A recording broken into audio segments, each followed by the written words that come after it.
ravie de vous retrouver en ce soir, autour de ce temps et ce moment consacré à la parole de Dieu. Sans plus tarder, nous allons remettre ce temps entre les mains du Seigneur afin qu'il puisse en prendre le plein contrôle. Et je vous invite à prier avec moi. Éternel Dieu Tout-Puissant, Dieu Trois-Fois Saint, nous te bénissons dans le nom de Jésus pour l'opportunité que tu nous offres, Seigneur mon Dieu, d'entendre ce message, Seigneur.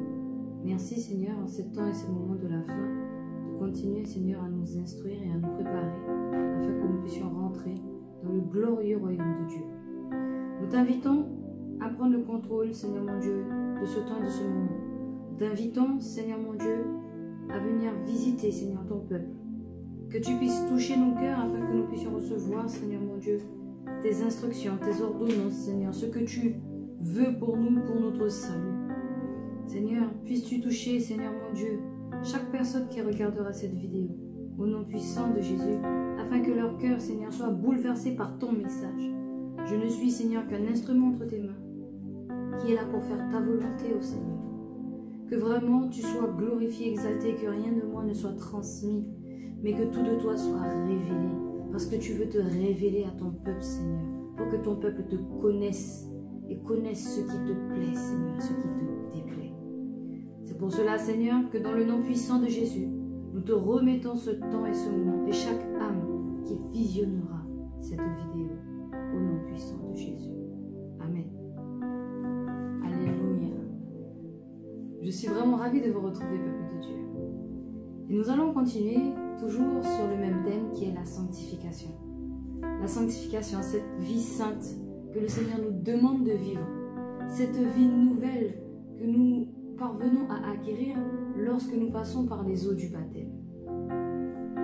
Nous avons vu les fois précédentes qu'une fois sortis des eaux du baptême, nous devenons une nouvelle personne.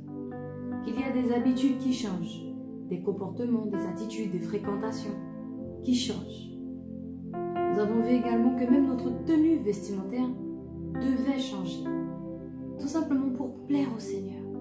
Et oui, n'oublions pas, le Seigneur ne recherche pas un peuple qui s'habille à la mode. Il recherche un peuple saint. Alléluia. Vraiment, nous devons apprendre, voire même réapprendre les bases fondamentales pour notre salut qui est la sanctification. La sanctification, la préparation pour rentrer dans le royaume de Dieu. Cette base fondamentale qu'Hébreux 12, verset 14 nous dit « Sans la sanctification, nul ne verra le Seigneur. » Alors, peuple de Dieu, aujourd'hui, nous allons poursuivre sur ce thème et nous allons développer sur la sanctification à l'intérieur du temple. Et oui, la Bible nous dit bien dans 1 Corinthiens, le chapitre 6, le verset 19. Nous allons le lire. 1 Corinthiens 6, le verset 19. Ne le savez-vous pas? Votre corps est le sanctuaire de l'Esprit Saint qui est en vous et que vous tenez de Dieu. Vous ne vous appartenez pas à vous-même. Alléluia. Notre corps est le temple du Saint-Esprit.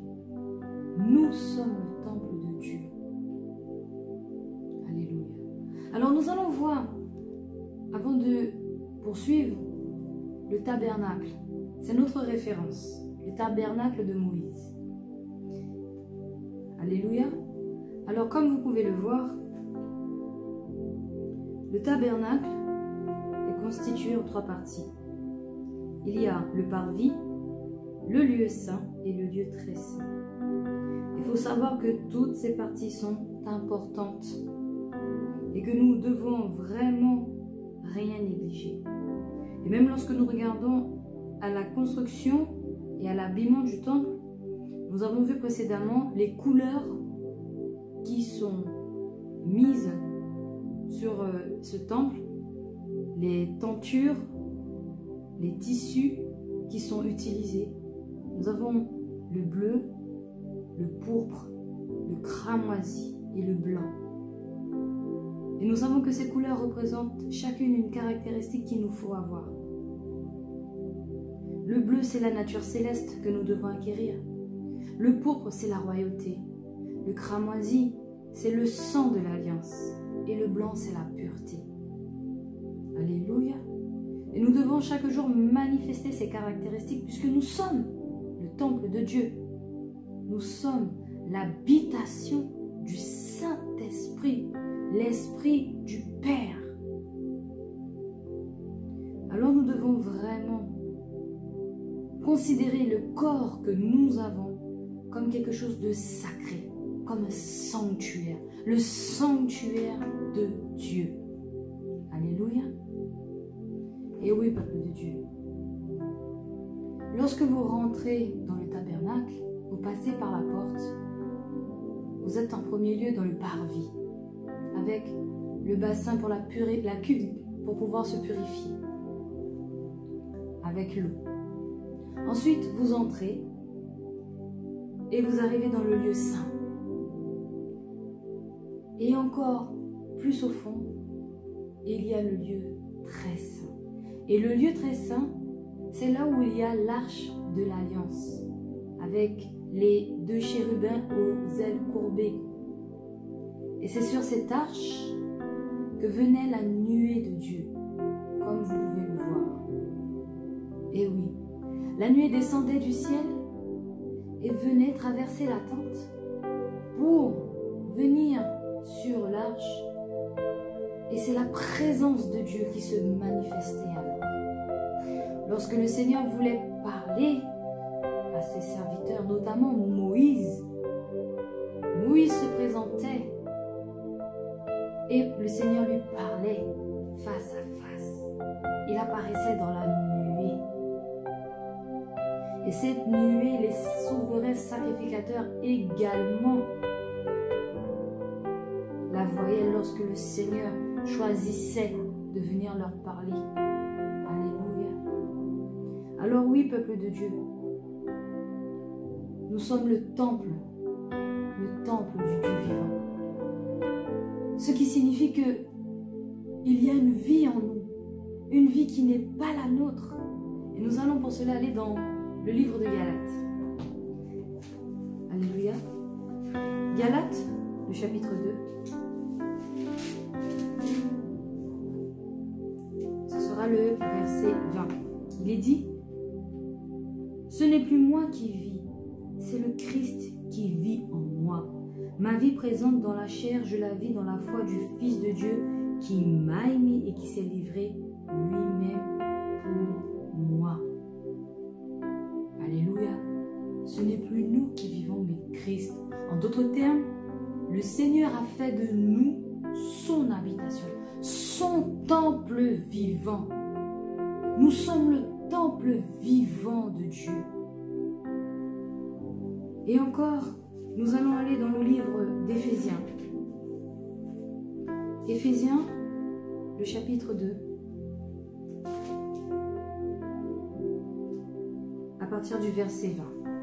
Il est dit: vous avez été construits sur les fondations constituées par les apôtres et prophètes, Jésus-Christ lui-même étant la pierre de l'angle. C'est en lui que toute construction bien coordonnée s'élève pour être dans le Seigneur un sanctuaire saint. C'est en lui, verset 22, c'est en lui que vous aussi vous êtes construits ensemble pour être une habitation de Dieu dans l'esprit. Alléluia. Nous sommes une construction sainte dont Jésus est la pierre angulaire, la pierre principale, cette pierre qui a été rejetée, mais que nous avons acceptée.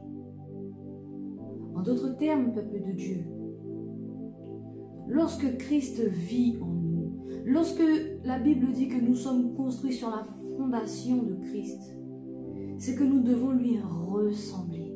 C'est que nous devons ressembler à notre Dieu dans tous les domaines. C'est pour cela que la Bible dit bien: soyez saints comme votre Père est saint. Et nous savons que Dieu est un Dieu 3 fois saint. Alors oui, la sanctification dans tous les domaines de notre vie est quelque chose qu'il ne faut pas négliger. Nous sommes le temple vivant de Dieu. Et lorsque Jésus même, nous allons le voir dans Jean, afin d'illustrer ce qui va être dit. Prenons le livre de Jean. Jean, le chapitre 2, le verset 20. Nous allons commencer au verset 18. Les Juifs lui dirent, « Quel signe nous montres-tu pour agir de la sorte ?» Verset 19, écoutez bien. Jésus leur répondit, « Détruisez ce sanctuaire et en 3 jours je le relèverai. » Verset 20. Les Juifs dirent, « Il a fallu 46 ans pour construire ce sanctuaire et toi en 3 jours tu le relèveras. » Verset 21. Mais le sanctuaire dont parlait Jésus, c'était son corps. Amen. Donc Jésus lui-même, notre Seigneur et Sauveur, lorsqu'il est venu sur cette terre, a manifesté ce que l'homme né de nouveau doit être, un sanctuaire, un temple pour le Seigneur. Alléluia. Donc oui, nous sommes le temple vivant de Dieu. Ce qui signifie que lorsque Jésus est venu manifester cette nature que avec un corps de chair, nous sommes l'habitation du Dieu vivant, du Dieu 3 fois saint. C'est tout simplement pour dire que l'homme nouveau, l'homme racheté de ses fautes par le sacrifice de Jésus-Christ à la croix, fait qu'il devient le temple de Dieu. Et donc il rentre dans ce processus de vie nouvelle en passant par les eaux du baptême lorsqu'il accepte le Seigneur Jésus comme sauveur, et qu'il rentre également dans le processus de la sanctification, de la séparation avec le monde. Une vie sanctifiée et séparée, consacrée à Dieu, puisque tu es devenu son temple. Tu es consacré à l'Éternel. Alléluia. Et nous le voyons lors de la construction du tabernacle et de tous les objets pour le service. Ils ont été oints d'huile pour les consacrer. Et nous savons que l'huile représente le Saint-Esprit de Dieu. On parle donc de l'onction du Saint-Esprit. Et nous, en tant qu'êtres nés de nouveau, nous devons absolument avoir le Saint-Esprit. Jésus lui-même nous l'a montré. Lorsqu'il fut baptisé, il a reçu le Saint-Esprit qui s'est manifesté comme une colombe et s'est posé sur lui. Tout cela, nous devons l'acquérir afin d'être, comme le dit 1 Corinthiens 6, verset 19, « Ne savez-vous pas que vous êtes le temple du Saint-Esprit » Alléluia. Oui, lorsque nous rentrons dans ce processus, nous devenons cette habitation vivante pour le Dieu 3 fois saint. Alléluia. Il y a une nécessité, peuple de Dieu, lorsque le Seigneur se présente à toi avec la croix du calvaire, lorsqu'il se présente à toi avec le salut gratuit. Tu n'as pas à payer, tu n'as pas à aller faire un emprunt, tu n'as pas à investir matériellement. Non, le salut est gratuit et il t'a été offert. Il a été offert à chaque être humain sur cette terre. Et lorsque le Seigneur se présente à toi avec le don de la grâce, le salut, quel est le choix que tu fais? Nous allons aller dans le livre de 2 Corinthiens. Alléluia.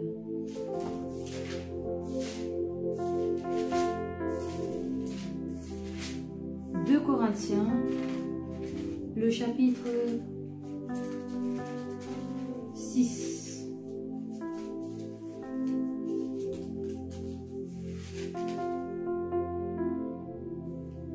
De Corinthiens, le chapitre 6, à partir du verset 14. Il est dit, « Ne formez pas avec les non-croyants un attelage disparate. En effet, quelle association peut-il y avoir entre la justice et le mal? Quelle communion entre la lumière et les ténèbres? Quel accord entre le Christ et Bélial? Quelle part pour le croyant avec le non-croyant? Quel contrat pour le sanctuaire de Dieu avec les idoles? En effet, nous sommes, nous, le sanctuaire du Dieu vivant. Ainsi que Dieu l'a dit, j'habiterai et je marcherai au milieu d'eux. Je serai leur Dieu et eux, ils seront mon peuple. Alléluia. Il y a un choix à faire. Lorsque tu deviens le temple vivant de Dieu, ta vie ne peut plus être la même. N'oublions pas, c'est une nouvelle histoire. C'est une nouvelle personne.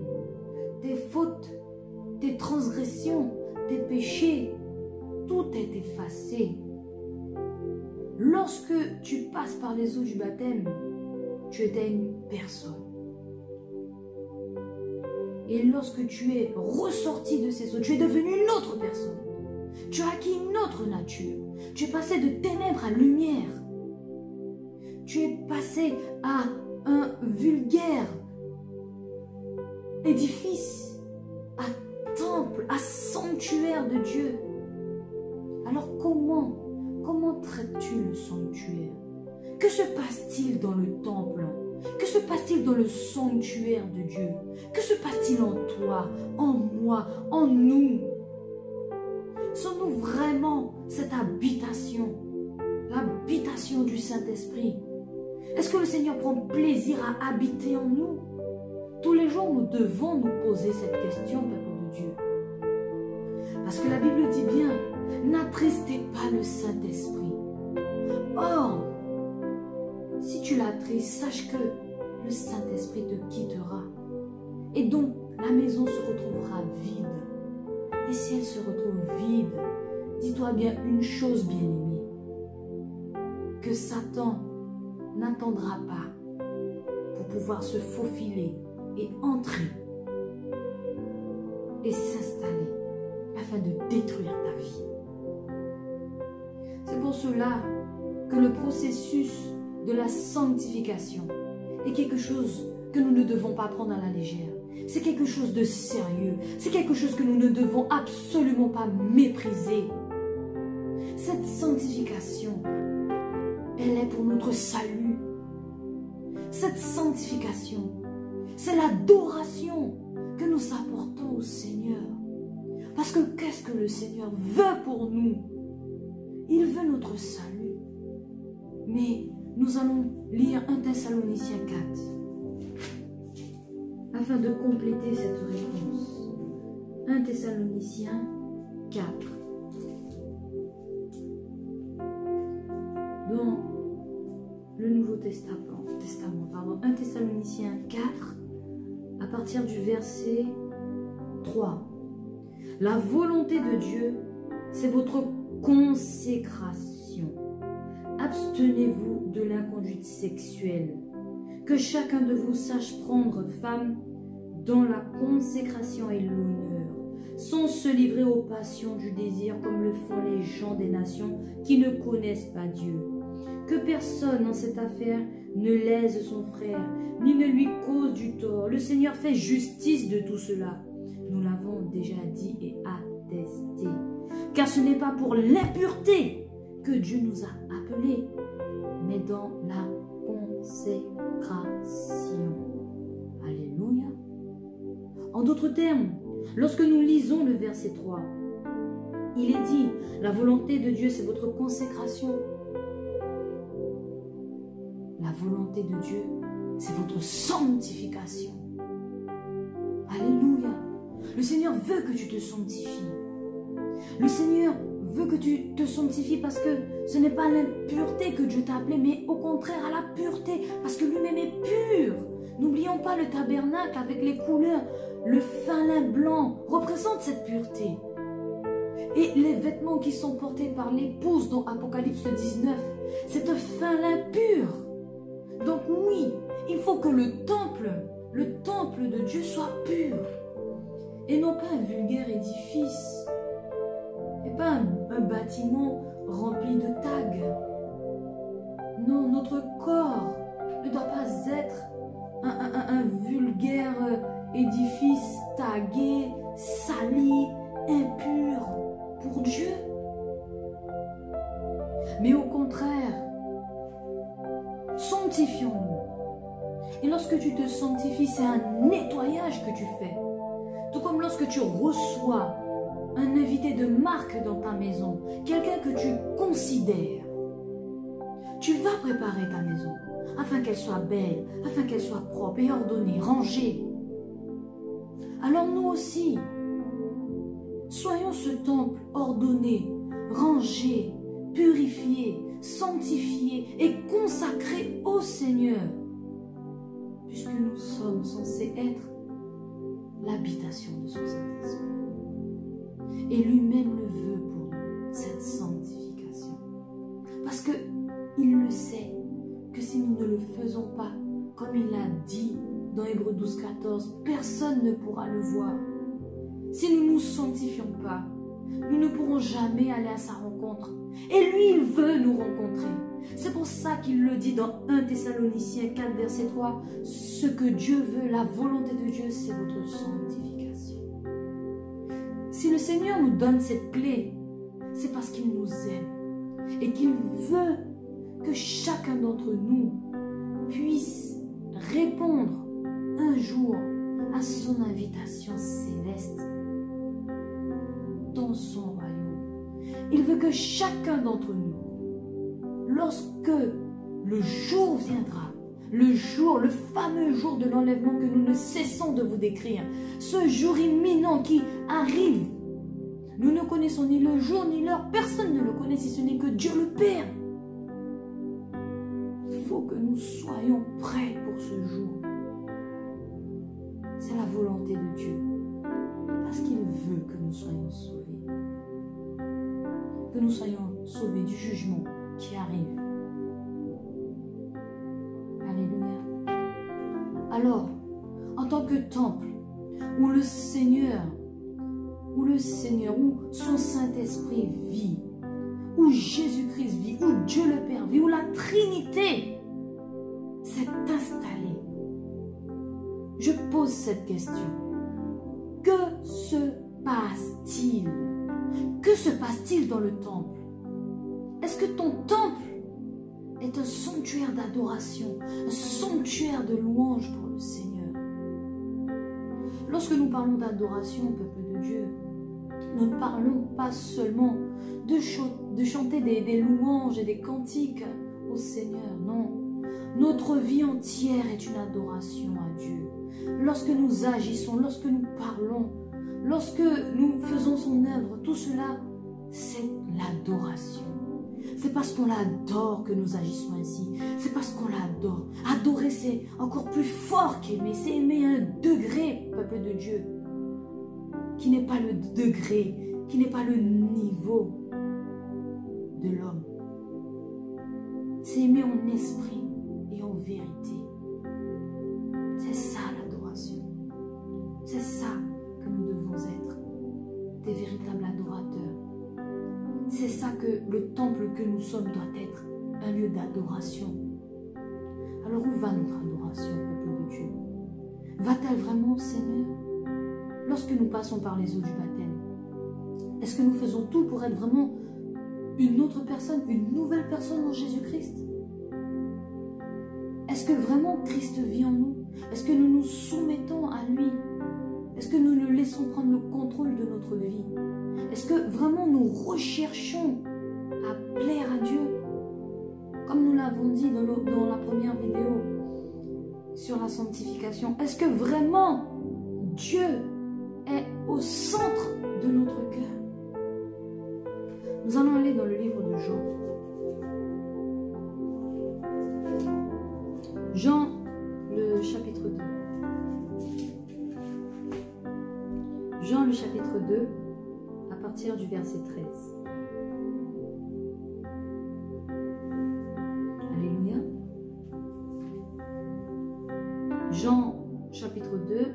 verset 13, il est dit: la Pâque des Juifs était proche et Jésus monta à Jérusalem. Il trouva dans le temple les vendeurs de bovins, de moutons et de colombes, ainsi que les changeurs assis. Il fit un fouet de cordes et les chassa tous hors du temple avec les moutons et les bovins. Il dispersa la monnaie des changeurs, renversa les tables et dit aux vendeurs de colombes: enlevez tout cela d'ici, cessez de faire de la maison de mon père une maison de commerce. Alléluia, peuple de Dieu. Cessons de faire du temple une maison de commerce. Cessons. La Bible dit bien: quelle part il y a entre lumière et ténèbres? Quelle part il y a entre justice et injustice? Quelle part il y a entre Christ et Bélial? Quelle part il y a entre le sanctuaire de Dieu et les idoles? Est-ce que le temple que nous pensons être consacré à Dieu n'est qu'en fait un temple d'idoles? Nous devons vraiment nous examiner chaque détail de notre vie. Dans le temple, est-ce qu'il y a vraiment un service qui est fait? Est-ce qu'il y a vraiment la crainte? Est-ce que vraiment la présence de Dieu est en nous? Ô peuple de Dieu, si véritablement la présence de Dieu est en nous, nous devons lui obéir. Et pour cela, nous allons aller dans Galates. La Bible le dit bien, l'obéissance vaut mieux que tous les sacrifices. Et si le Seigneur nous appelle, si le Seigneur a passé ce calvaire à la croix, c'est pour que nous soyons sauvés. Alors, quelle part il y a entre ténèbres et lumière? Que se passe-t-il en toi? Que se passe-t-il? Est-ce que tu es vraiment consacré à Dieu? Ou est-ce que tu es en train de marcher sur un chemin qui est un peu dans la lumière et un peu dans les ténèbres, au milieu?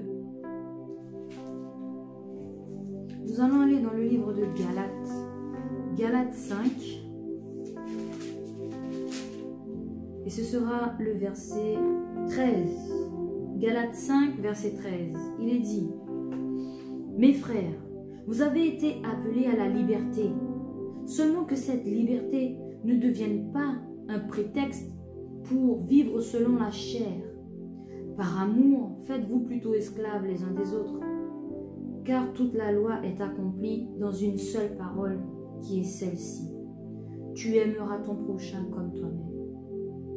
Mais si vous vous mordez, si vous vous dévorez les uns les autres, prenez garde de ne pas être détruits les uns par les autres. Je dis plutôt, marchez par l'esprit et vous n'accomplirez jamais ce que la chair désire. Car la chair a des désirs contraires à l'esprit et l'esprit en a de contraires à la chair. Ils sont opposés l'un à l'autre, de sorte que vous ne faites pas ce que vous voudriez. Alléluia.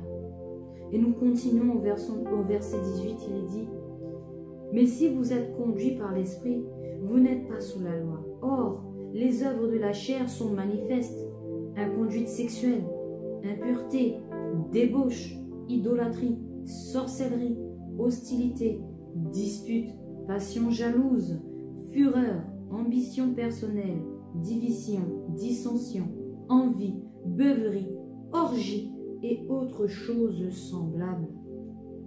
Je vous préviens, comme je l'ai déjà fait, ceux qui pratiquent de telles choses n'hériteront pas le royaume de Dieu. Amen. Et oui, ceux qui pratiquent de telles choses, ceux qui se disent que la grâce est suffisante et que nous pouvons nous permettre par cette liberté qui nous a été donnée de vivre selon les désirs et les penchants de notre cœur, c'est une grave erreur. Non, ne faisons pas ces choses. Non, n'attristons pas le Saint-Esprit. N'attristons pas Jésus-Christ qui vit en nous. Cela veut dire quoi, peuple de Dieu?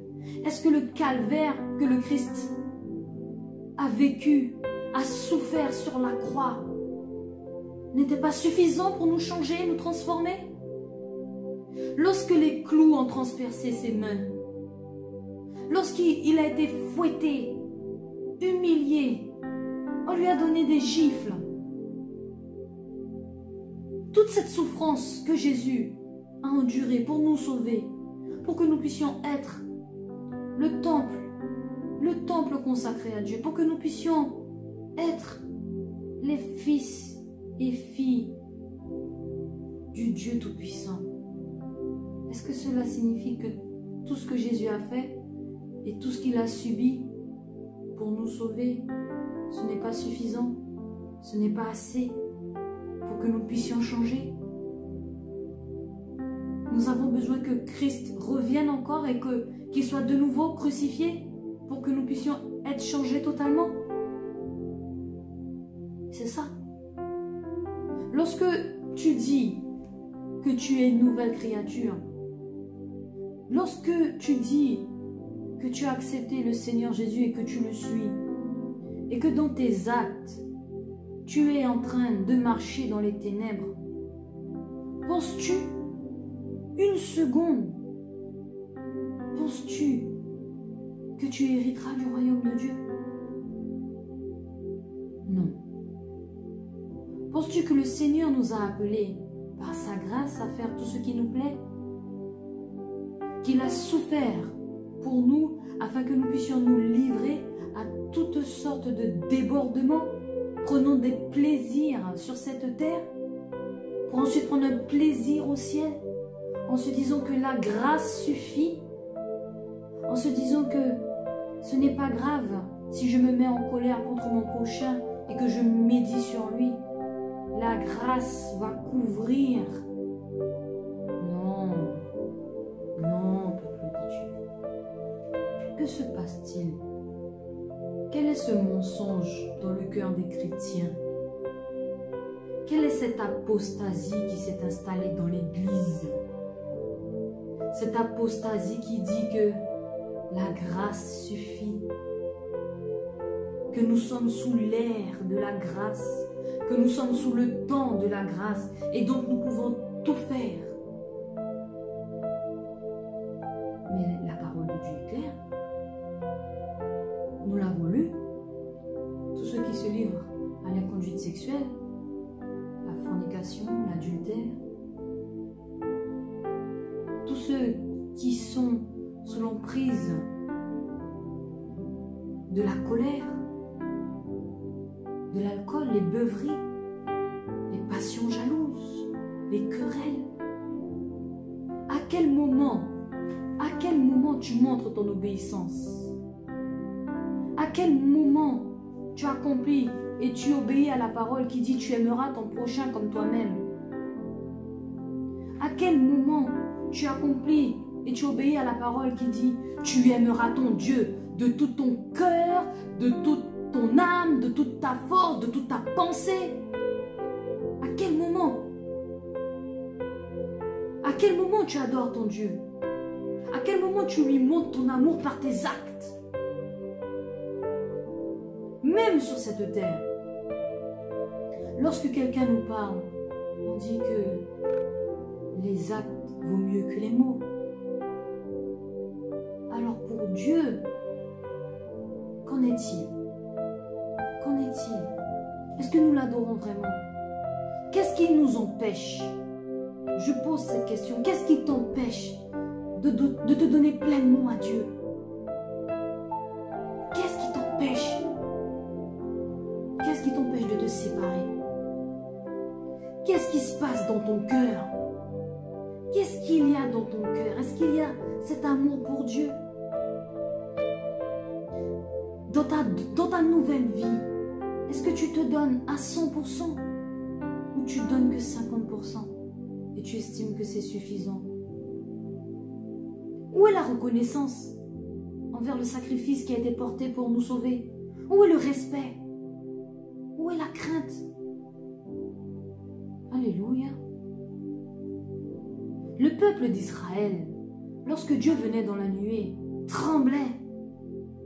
Lorsqu'il venait dans le tabernacle pour parler à Moïse, lorsqu'il se manifestait dans le lieu très saint, il tremblait. Et aujourd'hui, nous qui sommes appelés à être un temple vivant pour le Seigneur, quand le Seigneur vient nous visiter, est-ce qu'il prend plaisir à ce qu'il voit? Lorsqu'il commence par entrer par la porte de ton temple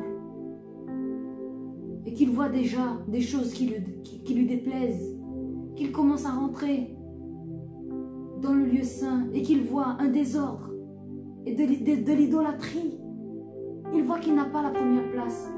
Penses-tu qu'il va poursuivre avec toi? Penses-tu réellement que le Saint-Esprit va continuer à habiter en toi? Sache-le bien, que lorsque tu fais ces choses, tu désobéis, que tu te livres à toutes sortes de choses comme nous l'avons décrit, la sorcellerie, l'hostilité, les disputes, tout ce que nous avons lu dans le livre de Galates 5, du verset 13 à 21. À chaque fois que tu te livres à ces choses, tu repousses la présence de Dieu dans ta vie. Tu repousses Jésus dans ta vie. Tu repousses le Saint-Esprit dans ta vie. À chaque fois que tu te livres au péché, toi-même, tu es en train de mettre Dieu dehors du temple.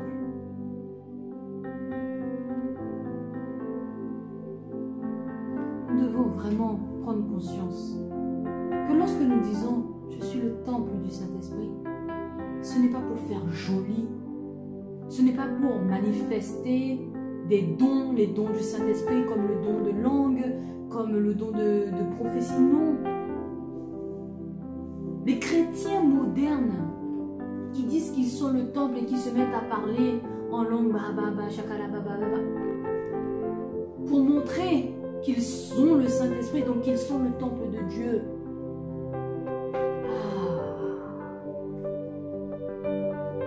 Mais Jésus, lorsqu'il a reçu le Saint-Esprit, il n'a pas parlé en langue, mais il a obéi, il s'est soumis. Lui-même l'a dit, je suis venu pour accomplir la volonté de celui qui m'a envoyé. L'Éternel des armées, le Dieu Tout-Puissant, le Dieu trois fois saint.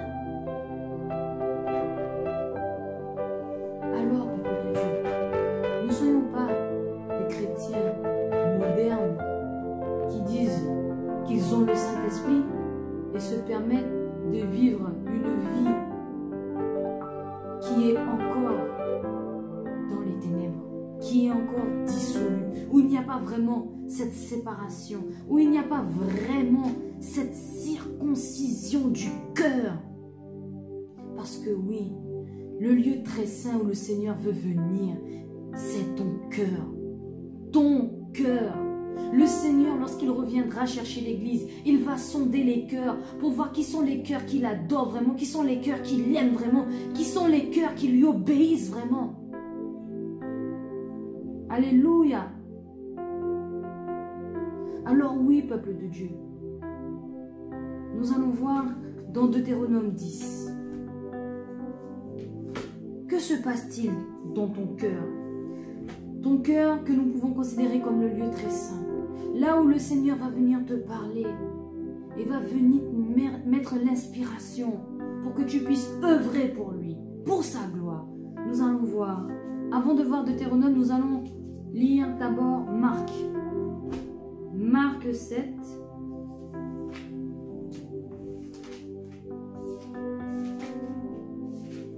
Marc 7, le verset 21.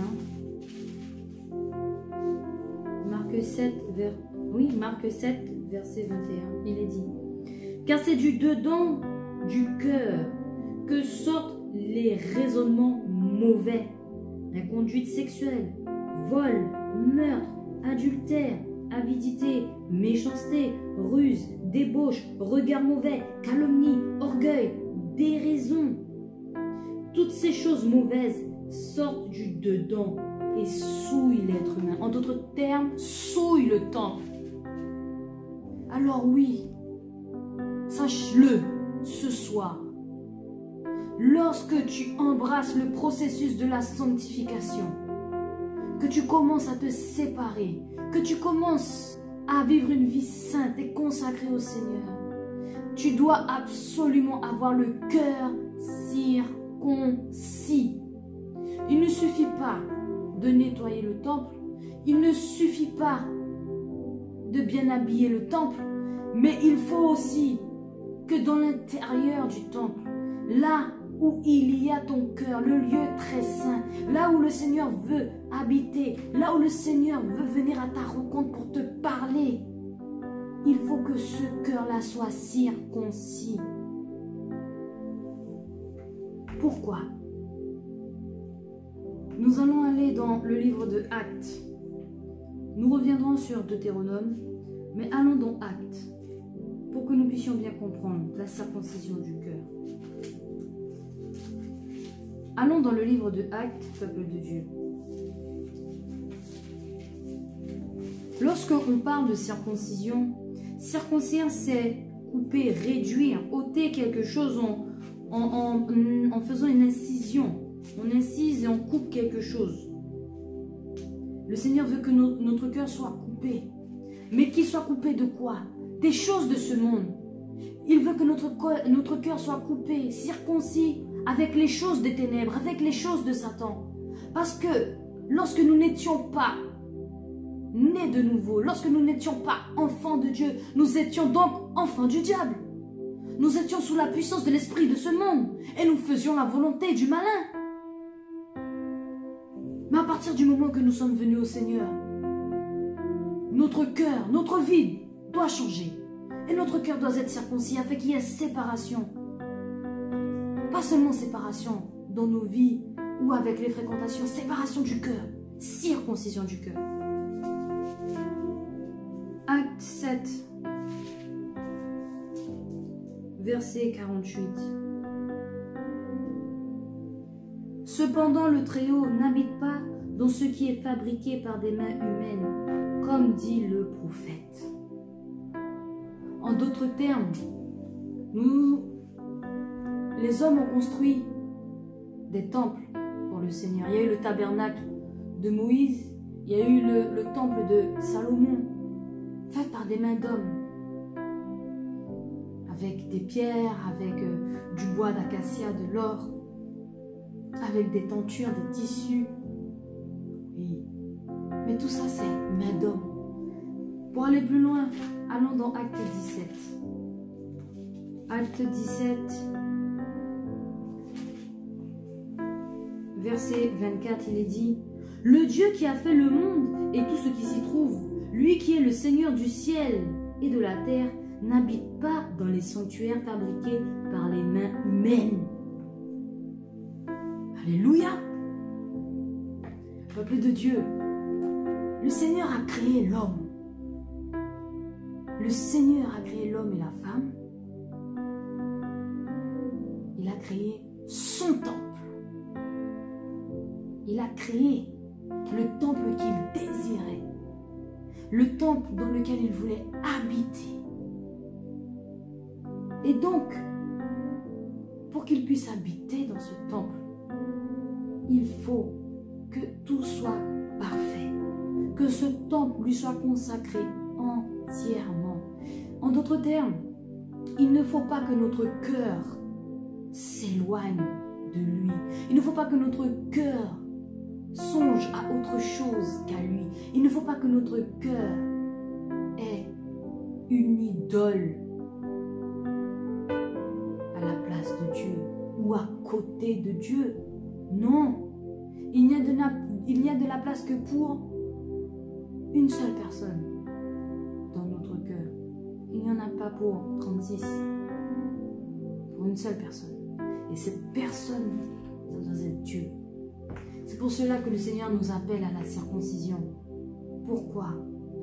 Tous les temples qui ont été construits avec des matériaux, pierre, bois, or, argent. Et lorsque le lieu très saint a été construit, il a été aussi construit avec ces matériaux.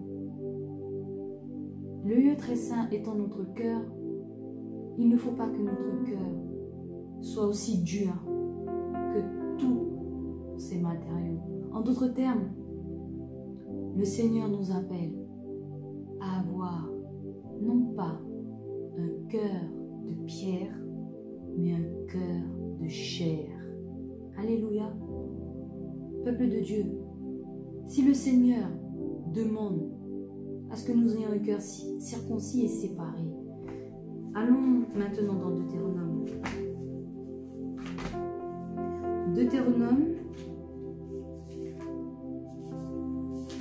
Deutéronome 6. Deutéronome 6.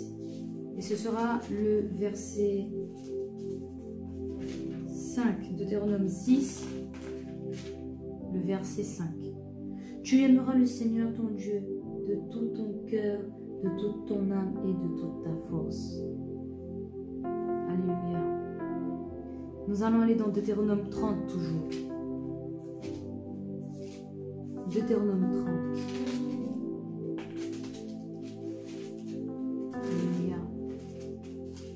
Deutéronome 30, il est dit au verset 6, « Le Seigneur ton Dieu circoncira ton cœur et le cœur de ta descendance pour que tu aimes le Seigneur ton Dieu de tout ton cœur et de toute ton âme, afin que tu vives. » Alléluia. Voilà ce qui doit être fait. La circoncision du cœur. Alléluia, peuple de Dieu. Eh oui, la sanctification, ça va jusqu'au fond du cœur. Le Seigneur n'attend pas des chrétiens de façade. Combien de chrétiens s'habillent de manière pudique, mais qui ont dans le cœur de la haine contre leur prochain? Et pourtant, ils sont habillés en vêtements longs, sanctifiés, mais ils ont de la rage contre leur prochain, contre leur patron, contre un ami. Ils méditent le mal. Ils vont même par moments à se dire, lorsque le malheur arrive sur leur ennemi, que si cela leur arrive, c'est qu'ils l'ont bien cherché.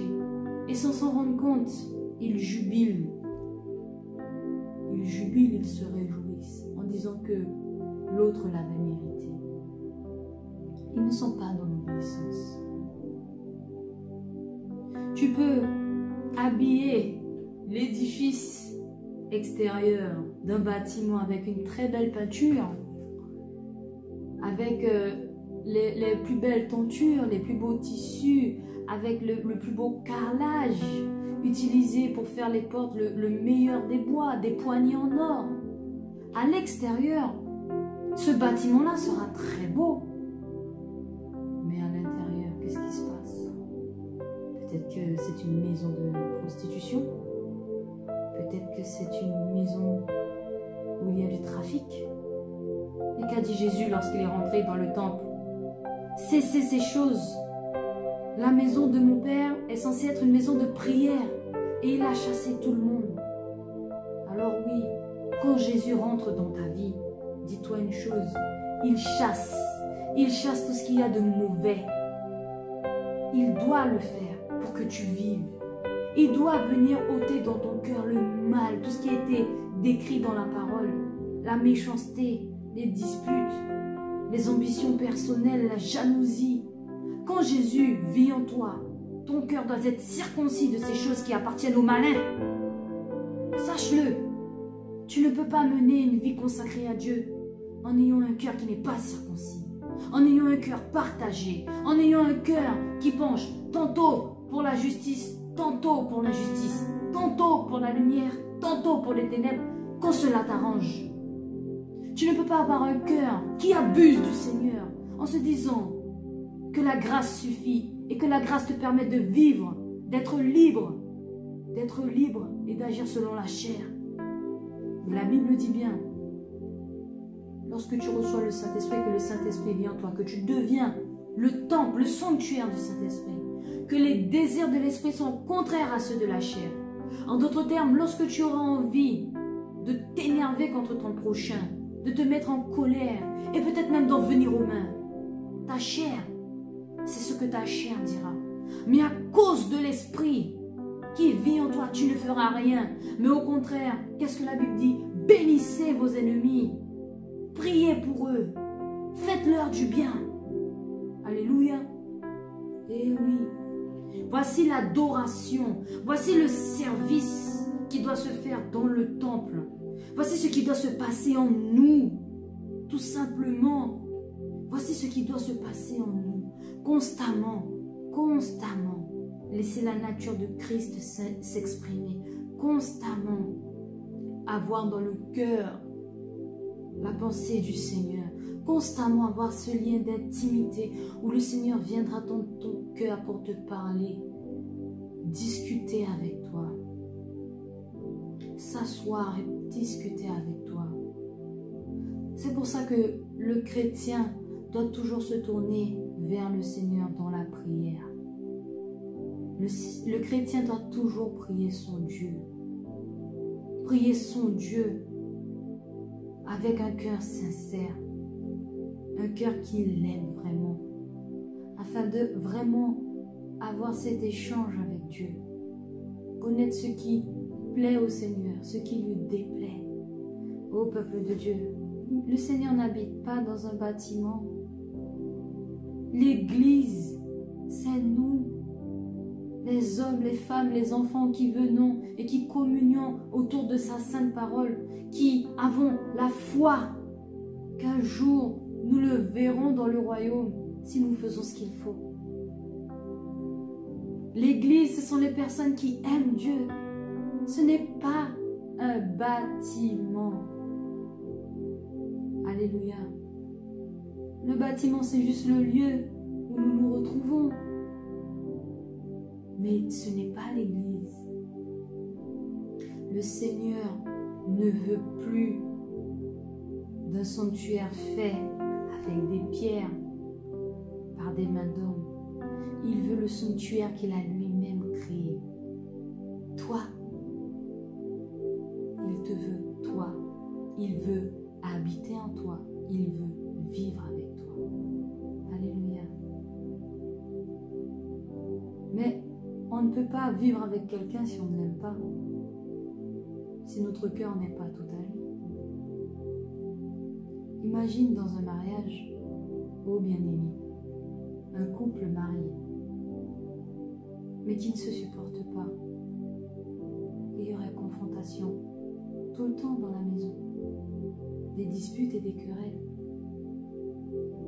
Mais ce n'est pas ce que le Seigneur veut. Il ne veut pas d'animosité, il veut une harmonie avec toi. Et nous devons vivre avec lui, il veut vivre avec nous, tu veux vivre avec lui. Efforce-toi. Efforçons-nous. Efforçons-nous à être un temple convenable, avec un cœur circoncis, où le Seigneur prendra plaisir à régner, à siéger. Alléluia. Oui, le cœur que nous pouvons considérer comme le lieu très saint doit vraiment être nettoyé de toutes les impuretés qu'il a subies lorsque nous étions dans le monde. Il faut vraiment que nous ayons ce cœur pour Dieu, afin que nous puissions lui offrir notre adoration, un sacrifice convenable. Ce que Jésus a fait, le prix qu'il a payé à la croix pour nous, toute sa souffrance, c'est suffisant pour nous changer et nous transformer. C'est suffisant pour nous convaincre. Dis-toi bien une chose, c'est lorsque tu regardes à la croix, c'est lorsque tu regardes au sacrifice de Jésus-Christ et que tu rentres dans le processus de la sanctification et que tu te retrouves en train de naviguer entre ténèbres et lumière, au fond de toi, tu rejettes et tu dis que ce que Jésus a vécu, c'était pas assez, c'était pas puissant, suffisamment puissant pour te changer. En d'autres termes, ton cœur ne reconnaît pas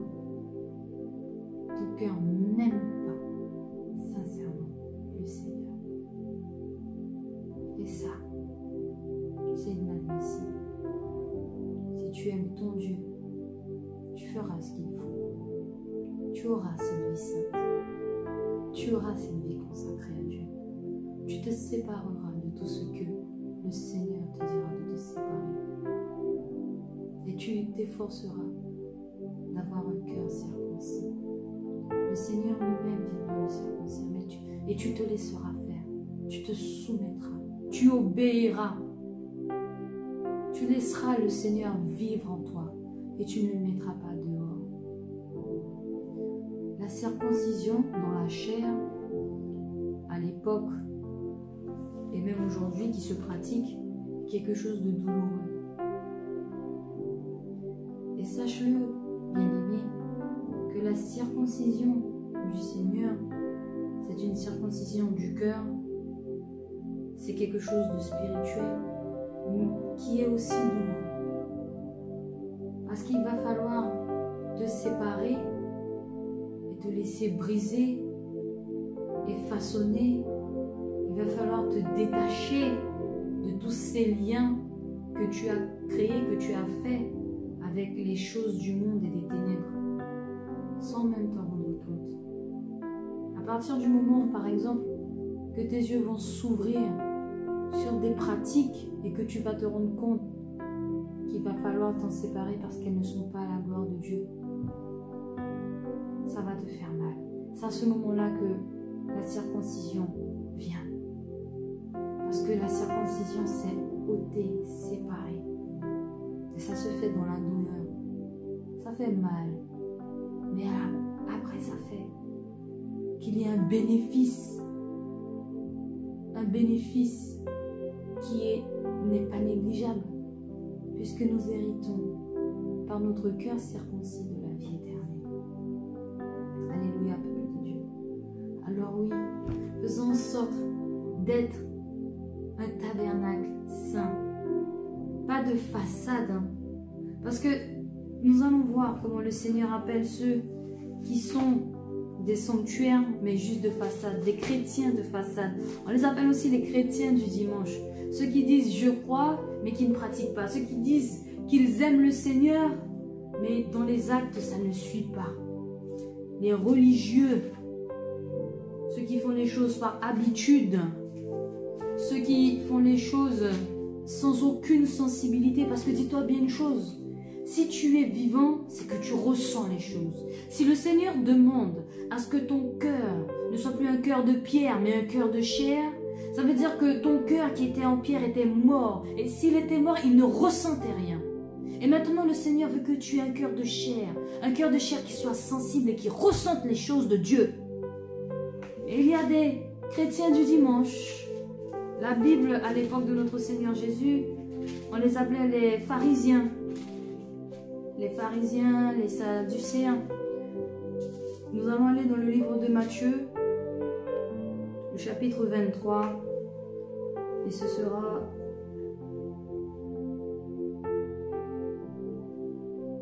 le verset 26. Alléluia, on va même commencer à partir du verset 25. Matthieu 23, verset 25, il est dit « Quel malheur pour vous, scribes et pharisiens hypocrites!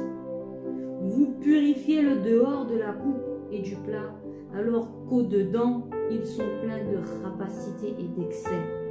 Pharisiens aveugles, purifiez d'abord l'intérieur de la coupe, afin que l'extérieur aussi devienne pur. Quel malheur pour vous, scribes et pharisiens hypocrites! Vous ressemblez à des sépulcres blanchis, qui paraissent beaux au dehors, et qui au-dedans sont pleins d'ossements de mort et toute espèce d'impureté. Vous de même, au dehors, vous paraissez juste aux gens, mais au-dedans, vous êtes remplis d'hypocrisie et de mal. Alléluia. Donc oui, peuple de Dieu, la sanctification, ce n'est pas seulement l'extérieur. Ce n'est pas seulement faire semblant. Ce n'est pas se donner une apparence le dimanche et puis le lundi, on recommence notre vie comme si on n'avait jamais connu le Christ. Oh non, le Seigneur voit tout. Le Seigneur, il n'est pas seulement là le dimanche, il est là tous les jours. Il est omniscient, omnipotent et omniprésent. Et il voit tout. Même dans les lieux les plus reculés, même dans les lieux secrets où les hommes font les pires abominations, le Seigneur est là. Et il voit. Alors ne soyons pas des hypocrites ayant une apparence sainte extérieure. Parce que le Seigneur Jésus dit bien, sépulcres blanchis sont les tombeaux. En gros, tu es une tombe, en gros, tu es mort. Mais les hommes en face diront que tu es vivant, mais devant Dieu, tu es mort. Tu es un tombeau blanchi. En apparence, tu as l'air d'être bien. En apparence, tu as l'air d'être pur. En apparence, tu as l'air de servir Dieu. En apparence, tu as l'air d'aimer Dieu. Mais au fond de toi, rapacité, méchanceté, hypocrisie. Et tu sers qui? Tu penses servir Dieu? Non. Oh non. Dis-toi bien que si tu ne sers pas Dieu, tu sers l'ennemi de Dieu. Alléluia. Soyez bénis, peuple de Dieu, et vraiment embrassons cette vie de sanctification dans tous les domaines, en faisant en sorte d'être un temple pur et consacré au Seigneur dans tous les aspects, que ce soit dans nos cœurs, à l'intérieur, que ce soit dans l'extérieur, que ce soit dans nos comportements, dans tous les domaines. Que nous ne soyons pas des chrétiens hypocrites, que nous ne soyons pas des chrétiens de façade, mais que nous soyons comme la Bible dit bien. Nous allons y aller dans ce verset et nous allons clôturer. Alléluia. La Bible dit bien ce que le Seigneur attend. Mais il vient un temps où le peuple de Dieu l'adoreront en esprit et en vérité. Alléluia. En esprit et en vérité. Il viendra un temps où les véritables adorateurs adoreront en esprit et en vérité. Amen. Alors soyons ces véritables adorateurs qui adorent de tout leur être, de tout leur cœur, de toute leur force, leur Seigneur. Soyons des authentiques temples, sanctuaires de Dieu et non pas des tombeaux blanchis. Amen. Je vous invite à prier avec moi, peuple de Dieu. C'est ainsi que se termine cet enseignement, ce temps et ce moment autour du thème de la sanctification. N'hésitez pas à nous poser des questions. Nous serons ravis de vous répondre. Et je vous invite à clôturer ce temps et ce moment puissant que nous avons passé dans la parole de Dieu. Amen. Éternel, mon Dieu, mon roi, nous te bénissons, nous te rendons gloire, nous te remercions encore, Seigneur mon Dieu, pour cette parole. Et nous te supplions, Seigneur mon Dieu, de venir circoncire nos cœurs, Seigneur, afin que nous puissions être vraiment, Seigneur, les sanctuaires, Seigneur, que tu attends. Que nous soyons vraiment les temples que tu attends, le temple de ton Saint-Esprit, Seigneur. Que tu puisses, Seigneur, parler, Seigneur mon Dieu, encore à nos cœurs, convaincre nos cœurs encore de péché, de justice et de jugement, Seigneur, afin que tu sois exalté, glorifié, que nous puissions, Seigneur mon Dieu, hériter, Seigneur mon Dieu, du salut, le salut qui nous est offert gratuitement. Oh Seigneur, tu nous demandes d'obéir, Seigneur. Seigneur, tu nous demandes, Seigneur mon Dieu, de nous laisser façonner, briser, circoncire, Seigneur mon Dieu, pour que nous puissions vivre. Ô Éternel, nous t'en supplions dans le nom de Jésus, que tu puisses faire ta volonté dans nos vies, que tu sois glorifié, Seigneur. Nous te remercions, Seigneur, pour ce temps et ce moment. Et nous te demandons, Seigneur mon Dieu, encore de régner, Seigneur mon Dieu, et que ta volonté soit faite dans nos cœurs et dans nos vies. Au nom puissant de Jésus. Amen. Soyez bénis, peuple de